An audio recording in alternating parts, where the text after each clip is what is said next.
शहर borok bangmani bagui shikobo bangui tongo obahaino nagarjola motor stand parking o 150 bike parking saiton mani shikok rok bai hogui talang thangjaga obahaino naimo thang bodol ni thani গতকালকে রাতে নাগরজোলা stand থেকে একটা motorcycle চুরি হয়েছে, যেটার number হলো গিয়ে TR07F9061 Pulsar 150।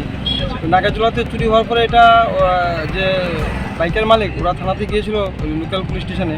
তো আমাদের কাছে একটা খবর আছে এরকম।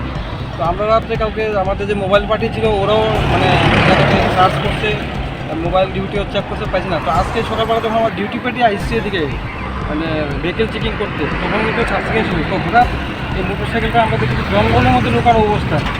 তো আমাদের পুলিশ খবর পেয়েছি, তারপর আমি আসলাম, আমাদের অফিসার আরও অফিসার এসছে, স্টাফ এসছে, এরপর তারপরে মোটরসাইকেল জঙ্গল থেকে আমরা রিকভারি করেছি। আচ্ছা, সাইকেলটা কোনখান থেকে চুরি হয়েছে স্যার? নাগরজোলা স্ট্যান্ড থেকে কালকে রাত্রেবেলা চুরি হয়েছে। সাইকেলের মালিক কে এসছে বা পাওয়া গেছে? আমরা যতটুকু জানি সেই মালিকের নাম হলো মালিক দাস, বাড়ি পৌঁছাবো। এখন কি করা হবে সাইকেলটা থানা? থানায় নিয়ে যাব, মালিকের যদি সাইকেল হয় আমরা ওনারশিপ এস্টাবলিশ করবো, লোকাল যে থানাতে তারা ইন্টিমেশন দিয়েছে তাদেরকে জানাবো, অ্যাজ পার ফর্মালিটিস যা যা করে সবটাই করবো, তারপরে এটা আইনগত দিক দিয়ে মালিক